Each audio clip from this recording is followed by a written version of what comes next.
दोस्तों YouTube my channel या UPPSC RO ARO GK GS और यूपी पुलिस का जीके जीएस का प्रैक्टिस सेट है। तो स्टार्ट करते हैं। क्वेश्चन नंबर 1 है, राज्यसभा में सदस्यों का निर्वाचन होता है।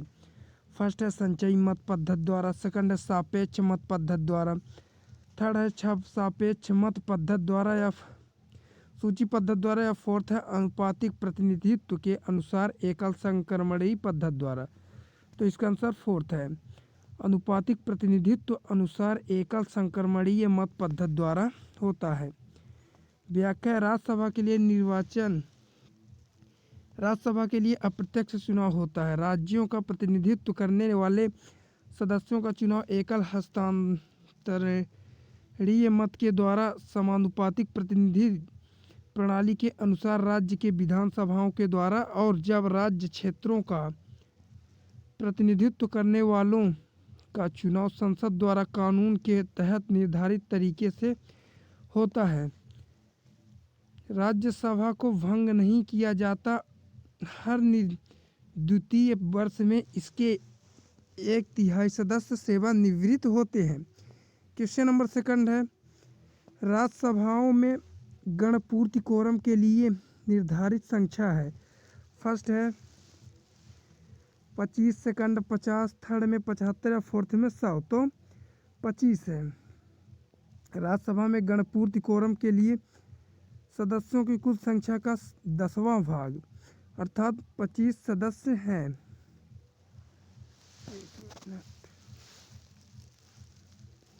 क्वेश्चन नंबर 3 है, लोकसभा द्वारा पारित धन विधेयक राज्यसभा द्वारा भी पारित मान लिया जाता है यदि उच्च सदन द्वारा उस पर किसी समय सीमा में कार्य संपादन न कर सके। तो फर्स्ट है 10 दिन, और सेकंड है 14 दिन, थर्ड है 30 दिन और फोर्थ है 40 दिन। तो इसका आंसर है 14 दिन है। धन विधेयक केवल लोकसभा में ही पेश किया जा सकता है। इस विधेयक को राज्यसभा द्वारा संशोधित या अस्वीकार नहीं किया जा सकता। वह कुछ सुझाव या बगैर सुझाव के इसे लोकसभा को भेजता है। जिन सुझावों को स्वीकार या अस्वीकार करने की शक्ति लोकसभा के पास है, इसे राज्यसभा अधिकतम 14 दिनों तक अपने पास रोककर रख सकती है। तो हमारे चैनल को सब्सक्राइब कर लेना। क्वेश्चन नंबर 4 है, राज्यसभा के बारे में निम्न में से कौन से कथन सही है। फर्स्ट है, राज्यसभा की अधिकतम अनुज्ञेय संख्या 250 है।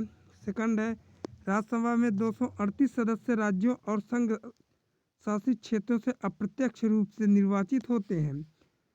थर्ड है, अखिल भारतीय सेवाओं के सृजन जैसे मामलों में इसकी लोकसभा के सभा समान रूप से विधायी शक्तियां हैं। तो नीचे दिए गए प्रयोग का कूट का प्रयोग कर सही उत्तर चुनिए। तो इसका आंसर 1, 2 है। में रथ या फोर्थ में श्रृंगार, तो निर्वेद है।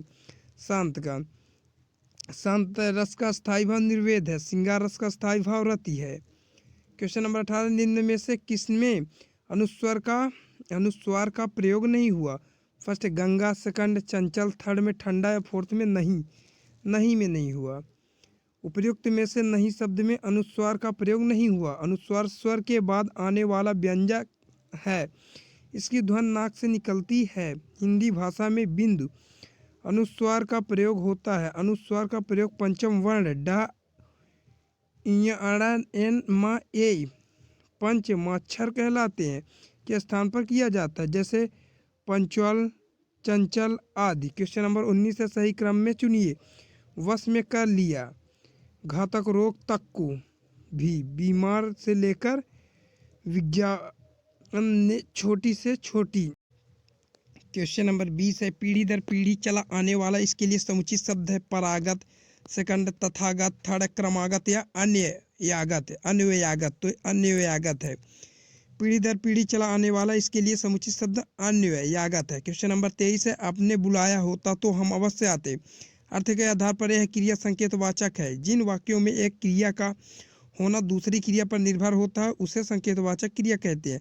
फर्स्ट में संदेहवाचक, सेकंड में इच्छावाचक, थर्ड में संकेतवाचक या फोर्थ में आज्ञावाचक, तो इसका आंसर संकेतवाचक है। आपने बुलाया होता तो हम अवश्य आते। अर्थ के आधार पर यह है वाक्य संकेतवाचक है। जिन वाक्यों में एक क्रिया का होना दूसरी क्रिया पर निर्भर करता है उन्हें संकेतवाचक क्रिया कहते हैं। क्वेश्चन नंबर 34 है, रिक्त स्थानों की पूर्ति कीजिए। माता जी को आशीर्वाद, शुभकामनाएं, प्रणाम, स्नेह, तो प्रणाम करना चाहिए।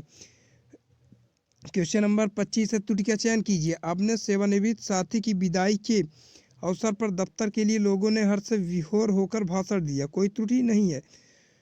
क्वेश्चन नंबर 26 है, प्रशासनिक संदर्भ में शब्द पैरालिस को का हिंदी परिभाषिक रूप है। फर्स्ट है लकवा, सेकंड पोलियो होना, थर्ड में बंद करना या ठप करना, तो ठप करना।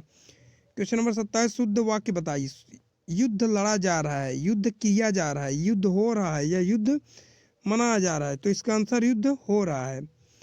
क्वेश्चन नंबर 28 है, निम्न विकल्पों में एक वाक्य के वाक्यांश दिए गए हैं, त्रुटिपूर्ण भाग का चयन करें। रामचरितमानस भक्तिकाल की सबसे श्रेष्ठतम रचना मानी जाती है, तो यहाँ श्रेष्ठतम नहीं होना चाहिए।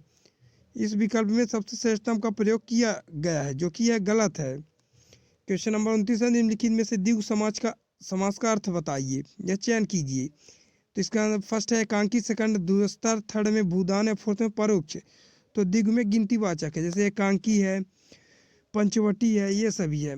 एकांकी एक अंक का नाटक में द्विगु समास है, जिस समास में पहला पद संख्यात्मक विशेषण और दूसरा पद संज्ञा होता है, द्विगु समास कहलाता है। दफ्तर जिसका तैरना कठिन दुस हो। क्वेश्चन नंबर 30 है, कौन सा शब्द अव्ययी भाव समास का उदाहरण। फर्स्ट है महात्मा, सेकंड आमरण, थर्ड में नवग्रह, फोर्थ में गाठकर, तो इसका आंसर आमरण है।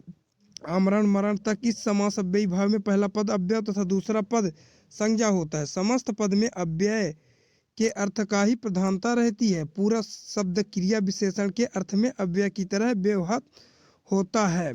तो ये तो पूरा हो गया। वीडियो अच्छी लगी तो हमारे चैनल को लाइक और सब्सक्राइब करना। मिलते हैं नेक्स्ट वीडियो में, तब तक के लिए